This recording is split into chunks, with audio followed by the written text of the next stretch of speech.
안녕하세요, 김어준입니다.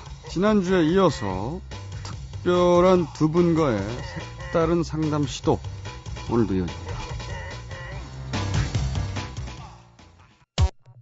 김어준의 색다른 상담소. 사랑 얘긴 지겨워 정말. 그래서 사랑 안 할래? 아니. 사랑의 상담. 네, 저희가 애상담 최초로 동시에 두 분을 모시고 대단히 참신한 시도를 하였습니다. 결과는 중구난방에다가 온갖 이론들이 등장하고 결국은 우리 마음대로 상담이 끝이 났습니다. 네, 특이한 실험이었는데 이 반응이 나쁘지 않아요. 그래서 저희가 다시 한번 상담 시도를 해보려고 합니다. 정신과 전문의 김현철 선생님 나오셨습니다. 안녕하십니까? 네, 안녕하세요. 김현철입니다. 네. 그리고 무료 철학 박사 강신주 박사님 나오셨습니다. 안녕하십니까? 안녕하세요. 네. 본인들의 그동안의 연애는 큰 문제 없이 굴곡 없이 잘들 지내오셨습니까? 우여곡절이 많죠.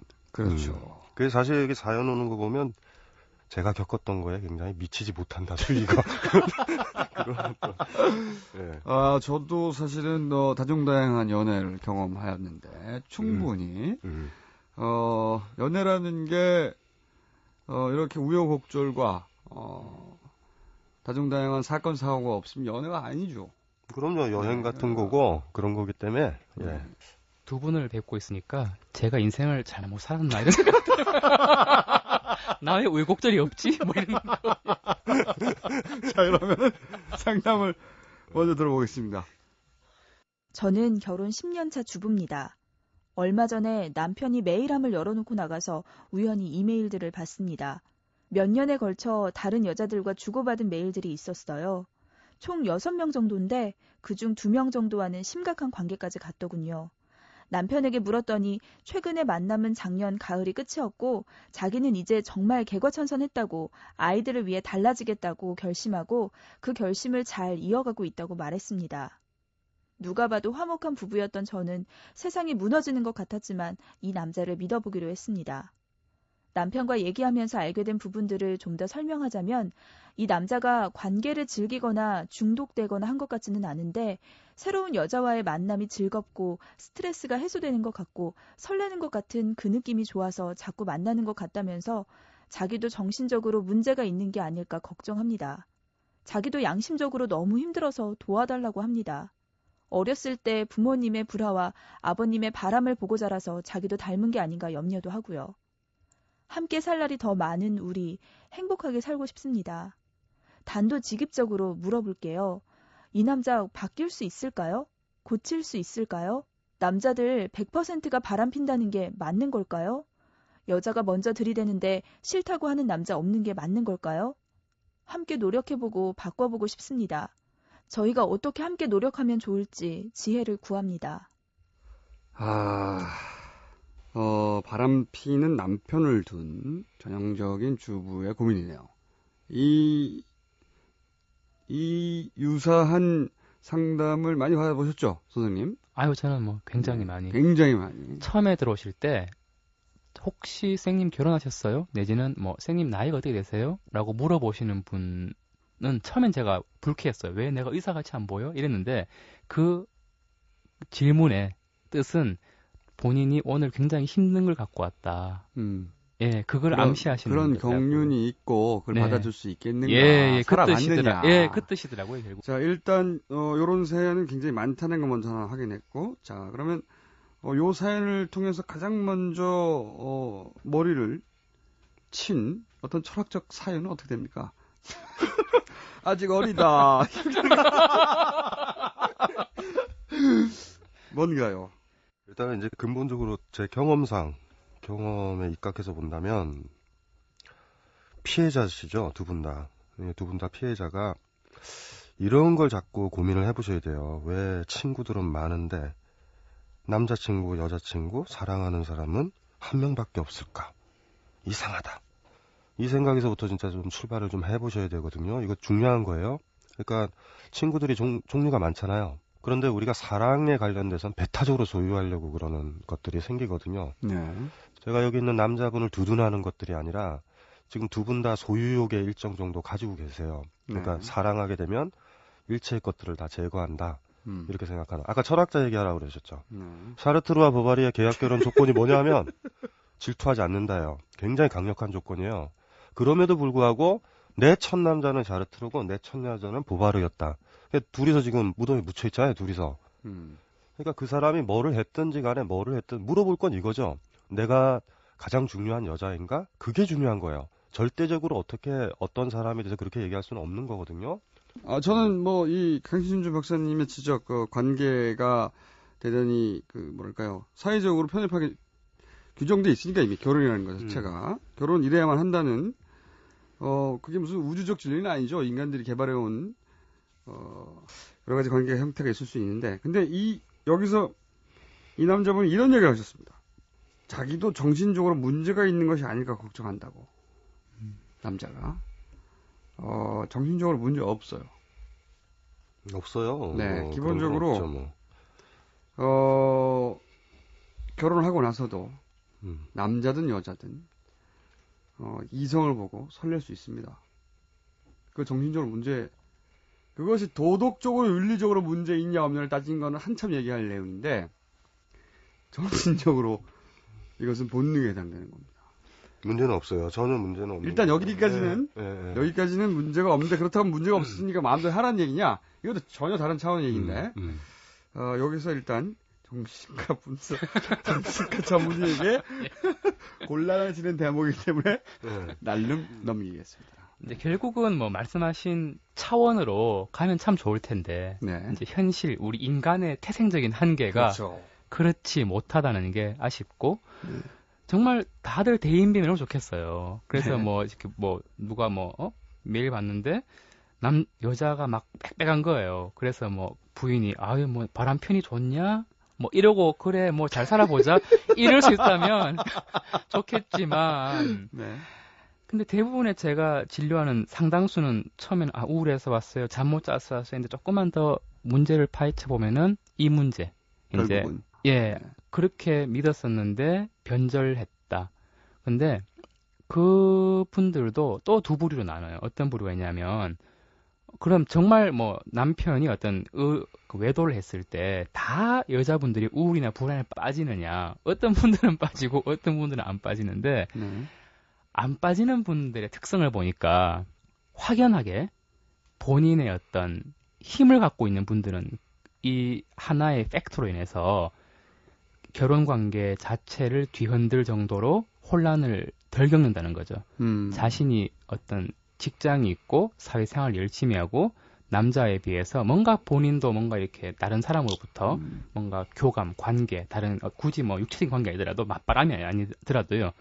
그런 다른 데서 뭔가 자신이 사랑받을 만한 가치가 있다는 확인을 계속 받는 사람들은 그렇게 뭐 그냥 그러냐? 그러고 조금 너 다음부터 조심해라. 이러고 조금 넘어갈 수도 있어요. 근데 완전히 진짜 피폐해져서 오시는 분들은 전적으로 의지하고 전적으로 의지했었고, 그리고 남편의 하나하나의 모든 행복을 걸었다는 거예요. 진짜. 남편의 아내로만 사는 거죠. 네, 이런 분들이 이런 공격까지 왔으면 이때는 이제 완전히 넘어가는 거죠. 예. 역할을 충실히 수행하다가 네. 상대방은 자신의 역할을 하지 않는다는 걸 깨닫는 순간 네. 무너지는 거죠. 저는 이제 이 정신과 오늘 좀 제법 진지한 이야기가 사안이 이렇다 보니 이야기 오가고 있습니다. 정신과 전문의로서 직접 상담을 데일리로 하시는 분의 입장에서는 어떻게 하면 이 문제를 해결해 줄까, 이렇게 고민을 구체적으로 하시는 것이고, 저 개인적으로는 결혼은 절대적인 게 아니거든요. 결혼은 관계의 하나거든요. 물론 중요한 관계 중에 하나지만, 그러니까 그 관계를 어떻게든 유지해야 하는 쪽에서 해법을 찾는 게 아니라, 사실은 이 관계도 정리하고 다시 시작될 수 있다라고 라고 바라봐야 그 문제도 제대로 보이는 건데, 그래서, 아, 내가 헤어질 수 있구나. 어떻게 무마하지가 아니라 헤어질 수 있구나. 라고 생각하고 이 문제를 다시 바라봐야 된다. 저는 그렇게 생각하는 쪽입니다. 이 여자분 이렇게 읽어보면은 헤어지지 않는다라는 걸 깔고 있는데, 그러니까요. 이게 가족을 얘기를 하지만 사실은 네. 자기 핑계고, 헤어지는 게 아마 무서우실 거예요. 삶의 당연하죠. 모든 거에서. 아까도 언뜻 얘기가 됐지만, 그 사람이 그 독립적이고 자유롭지 않은 상태에서 결혼 생활을 한다라는 거는 그거는 감당 못할 그 자세를 가지고 결혼 생활을 시작한 거거든요. 그래서 방금 얘기했던 것처럼 살 수도 있고 안 살 수도 있다라는 그 지평에서 이 문제를 짚어봐야 되고, 그리고 다시 한번 또 점검해 보셔야 되죠. 분명히 결혼하기 전에는 독립적으로 이 남자랑 할 수도 있고 안 할 수도 있고를 고민했잖아요. 그게 지금 없어진 거예요. 다시 한번 결정을 해보셔야 되죠. 그 헤어질 수도 있는데도 이 남자랑 살겠다. 네. 이러면은 마치 처음에 프로포즈하고 막 결혼하려고 그랬을 때 그 정도에 그게 그렇죠. 온 거죠. 그리고 그 이유가 뭐냐? 이것도 네. 굉장히 중요하죠. 왜 내가 이 남자랑 같이 살고자 하는가? 예, 예. 그러니까 다 모두가 자기 결정해야 되는데 이분은 남편이 바뀔까요? 남편이 바꿔주길 바라는 거예요, 상황을. 상황에 대한 주도권 하나도 없고요. 남편이 그랬으면 좋겠다. 그리고 남편이 그런다고 하는데 그럴까? 남자들은 원래 그런가요? 이것만 묻고 있는 거예요. 자기가 아무것도 결정 못하고. 지금 1차적으로 하셔야 될 건 처음에 연애하고 그 다음에 처음에 사랑하고 결혼했었을 때 남편과 대등했었던 정도의 자존감, 독립감이라는 거. 그걸 빨리 복원을 하시고 그 상태에서 어떤 결정을 하셔야 된다라는 거죠. 그게 중요할 것 같아요. 철학적으로는 맞는 이야기인데 저도 동의하는데 말로는 충분히 정신적으로 그렇게 해야 한다고. 근데 이분이 이제 처한 상황, 경제적인 상황이나 혹은 뭐 아이들 양육해야 되는 문제라든가 여러 가지 현실 앞에서 그리고 우리 사회의 이혼에 대한 인식이라든가 두려운 거죠. 그 두려움 자체는 타박할 수가 없어요. 두려운데 두렵지 말라고 말한다고 해서 두렵지 않아지는 게 아니니까. 자, 그러면 여기서 다시 이런 사례를 매일 만나고 계신 정신과 전문인의 또 이야기를 들어보겠습니다. 이제 강 박사님 말씀 나중에 진짜 이제 그러니까 식을 때 두드레란 말이 있습니다. 저희 치료에서 하는 얘기가 있는데 지금은 이분은 살까 안 살까가 사실은 문제가 아니고요. 지금 억울해서 미치겠는 거예요. 그렇죠. 그러니까 여기 사연에도 저기 열쇠가 보이는데 저만 과거에 빠져 억울해하기는 인생이 너무 아까워서 찾았다고 하셨거든요. 네. 그러니까 지금 이분은 일단 감정이 좀 정리가 돼야 돼요. 시간이 필요하고 이제 강 박사님 말씀하신 거는 감정이 정리가 된 다음에 이제 정말 덤덤했을 때 그때 정말 이제 그 근본적인 그런 관계에 대한 아주 근본적인 좋은 고민. 말씀이 되실 것 같고 지금은 좀 화가 좀 식을 때까지 네. 뭐 진짜 남편이 허락한다면 머리채를 붙잡든지 일단 그것부터 해야 된다. 뭔가 지금 화가 좀 터져 나가야 돼요. 그리고 내가 너 때문에 얼마나 내가 너를 위해서 희생했느냐, 뭐 이런 거. 그런 말들 유치하든 하지 않든 그렇죠. 일단 그걸 입 밖으로 내야 된다. 그렇죠. 나라고 멋지게 안 살고 싶었겠느냐 쉽게 말해서 이게- 많이 시간이 필요해요. 이분은 지금 억울해서 그렇군요. 올리신 거예요. 그러니까 의사증 의부증이 진단이요. 정말 배우자가 바람 펴냐 안 펴냐는 저희는 관심이 없어요. 의사들은 뭐냐면 가까운 사람의 진실성을 늘 그 생각이 하루 종일 박혀 있고 이걸로 인해서 이 사람이 우울이 나거나 불안해서 일상생활에 문제가 생긴다면 그걸 우린 바로 진단해버려요. 바람 피든 안 피든 그건 관계가 없어요. 이분도 이제 그런 쪽으로 빠질 수 있는데. 일단 그러면 말씀하신 대로 네. 자신이 지금 억누르고 있는 화를 토해냈어요. 네네네. 그런 다음에는 어떤 상태가 옵니까 보통? 근데 그런 단계가 오기까지가 좀 힘들어요. 사실은 좀 시간이 꽤 걸리고, 심지어 약물 처방도 같이 하면서, 그러면서 정말 이제 감정의 동요가 조금씩 이제 좀 가라앉게 되면, 그때부터는 이제 조금 상담이 효력을 발휘할 수 있는데, 아까 말씀하셨던 거 정말 좋은 말씀이고요. 근데 그 전에는 상담 자체가 안 먹히죠. 안 먹히죠. 오히려 어떤 말도. 야, 의사인 너조차도 이런 내 말을 편이 해? 안 대해주냐. 그때는 진짜, 의사를 뭡니까 그럼? 그러니까 그때는 이분의 감정을 일단 좀 받아줘야 될 것 같아요. 지금도 이분은 굉장히 혼란스러워. 억지로 적었지만 굉장히 힘드시거든요. 첫 번째는 그 감정을 토해내야 된다는 것 같고. 그리고 두 번째로는 그런 다음에는 근본적으로 조금 차근차근 이제 가야 되겠죠. 그래서 고민해봐야 된다. 만약에 이 남자분이 남편분이 한 명만 줄곧 계속 사랑해 왔다면 그건 문제예요. 그거는 그렇죠. 정말 진지하게 그럼 바로 헤어져야죠. 헤어지고 정말 이 남자가 나를 사랑하지 않고 오히려 그 여자를 사랑하고는 할 수 있겠는데 뭐 문어발식으로 지금 사랑했던 것 같고 사랑이 아닌 거죠. 그러니까 제가 꼭 사랑이 아니라고 말할 수 있을까요? 아니, 사랑에도 근데 여러 가지 종류가 있는데. 일단은 여기 뭔 사랑이 있다고 그렇게 떠드는지 모르겠어요. 여기 사랑 없어요. 이 경우엔 사랑의 흔적, 추억, 망상, 집착 그것만 있는 거예요. 다 남자도 그렇고 여자분도 그렇고 지금까지 보내왔던 젊은 시간들 아깝고 막 진짜 아까움들이 막 있는 거예요. 막 네, 서로 간에 경제예요 지금요. 그러니까 정신도 경제고 실질적인 생활에서도의 경제. 남편이 돈 벌고 막 이런 것들 막 복잡하게 얽혀 있거든요. 기본적으로 경제학에서 말하는 함몰 비용을 지금 그런 거 따지고 생각하시는 있는 거예요. 중이죠. 네. 그러니까 사실 이럴 때 진짜 쿨하게 남편분이 무슨 뭐 우주왕복성이라도 하나 사주신다든가 이렇게 되면은 얘가 말이죠. 적절치 않네요. 주부님이 그러면 난 우주왕복선을 샀으니까 됐어. 그러시겠어요? 철학 박사님께서 정말 얘가 차라리 철학자 누가 하나 생각나시는 거 없습니까? 사실 가장 이제 또 원리적으로 얘기를 하면 남편분도 부인을 사랑하지 않으면 힘들더라도 쿨하게 얘기하고 다른 여자 만나던가 그 정리를 정확하게 하셔야 되죠. 아니면은 자기가 그렇게 행위를 해놓고서 나중에 와서는 뭐 나는 미친 거 아니야? 뭐 이런 헛소리를 해요. 다 핑계죠. 그러니까 다 지금 핑계인데 이 핑계에 휘둘릴 필요도 없고 노골적으로 여기 상담 주시는 분은 물어봐야 돼요. 나를 사랑하냐고. 근데 거꾸로 그거를 묻기 전에 이렇게 되물어보셔야 돼요. 스스로한테. 나는 남편을 사랑했냐고. 그래서 자기가 사랑했다라고 확신을 들었다면 남편한테 한번 물어볼 기회는 있죠. 날 사랑했냐고. 그 얘기를 남편한테 정확하게 들으셔야 되고 거기서부터 이제 나머지 문제는 해결이 될 거예요. 그러니까 중요한 거는 아까 이제 우리 김현철 선생님은 분노 표출하시면 안 돼요. 성숙하지 못한 거거든요. 우리가 성숙하지 못한 거. 어떤 힘든 상황일 때 그때 우리는 시험에 항상 빠져요. 인간은. 표출하면 안 돼. 네, 그때 그걸 어떻게 인내하느냐. 인내하느냐. 우리 어른이라는 건 사후에 얘기되는 거지. 내가 어른이다라고 하는 게 아니거든요. 그러니까 사실 이 상황에 닥쳐봐야 그때 성숙해지는 거지. 성숙이 준비돼서 이 상황을 대처하는 건 아니니까. 어쨌든 이런 위기는 모든 여행이 그렇지만 성숙의 기회라는 건 맞거든요. 근데 저는 그건 좀 반대요. 분노하라는 건? 분노하는 건 반대요. 이 문제는 분노의 문제는 아니에요. 근데 저 이번에는 또 정신과 선생님의 견해에 저는 또 동의하는 것이 이번에는 왜냐면은 모두가 갑자기 어른이 될 수는 없거든요. 어른이 된 다음에 이 일이 닥치는 것도 아니고.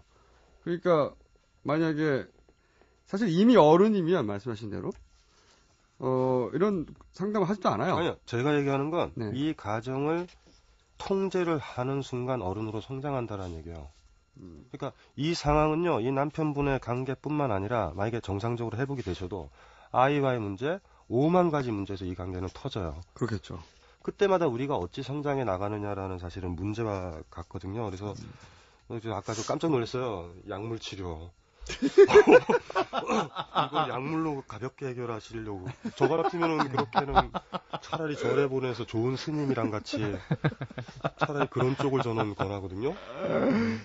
약이 들어가면 이제 네. 어떤 신경세포도 결국은 어떤 유기체긴 하지만 예. 수많은 진짜 전기로 이루어진 기계죠. 예. 그래서 어떤 이런 신경이 피로가 오면은요. 예. 이제 뭐 여러 가지 호르몬들이 자꾸 약간 분비가 저하가 돼요. 그러면 지금처럼 굳이 부군이 바람을 피든 안 피든 간에 그 생각이 한번 속된 말로 꽂히게 되거든요. 그게 강박이 되게 오래 갑니다. 그래서 한 8주에서 한 12주 정도 이렇게 약을 좀 투여를 하면요. 약간 그런 어떤 강박과 연관된 신경세포들이 원활하게 돼서 그 생각이 덜 나는 거죠. 그래서 다른 생각을 할 여유가 생겨서 다른 생각 여유가 생기면 이제 선생님 하신 말씀 이런 게 들어오는데 감정이 휩싸여 버리면 이런 어떤 우리의 주옥 같은 말들이 들어갈 여지가 없어요. 사실 지금 그래서 제가 아까 말씀 나눴던 게 조금은 시간이 필요하다는 거. 좀 이 감정이 식을 때까지. 그래서 식을 때 두드리란 말이 자, 그러면은 저희가 이제 시간 관계상 여기서 결론을 내야 되겠습니다. 우선 근본적인 관계에 대한 고민을 해야 된다는 것은 분명한데 그 앞에서 이론이 생긴 대목이 먼저 분노를 표출해야 한다. 아니다. 그 마음이 사실은 정신적 성숙으로 가는 그 고통이 성숙으로 가는 자원을 쓸 수 있다. 이 두 분이 여기서 철학과 의학이 헤어졌어요. 이 대목에서. 이 대목은요, 저희가, 손석희 씨 시선 집중해서 풀거나 아니면 100분 토론 쪽에서 해결하는 것으로 하고요. 시간 관계상 한마디씩만 이 사연을 주신 분에게 결론적으로 해주시고 끝내도록 하겠습니다. 내가 남편을 사랑하느냐 마느냐의 문제거든요. 요거부터 빨리 좀 정리를 잘 하시면 뭐 나머지 문제는 괜찮을 것 같아요. 네. 일단 뭐 제가 드리고 싶은 말씀은 이제 시간이 변수인 것 같아요. 그래서 일단은 화가 나는 게 정상이다. 그게 시간이 좀 흘러야지 좀 정상적인 판단을 할 것 같아요. 그전에는 너무 섣불리 즉흥적인 판단을 미루시는 게 좋을 것 같고요.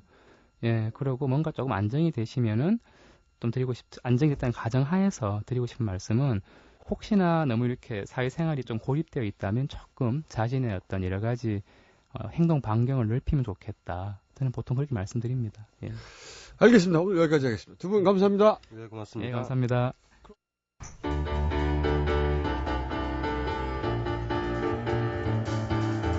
오늘 재밌는 경험이었습니다. 네, 철학과 의학이 만나고 헤어지는 지점을 확인했네요.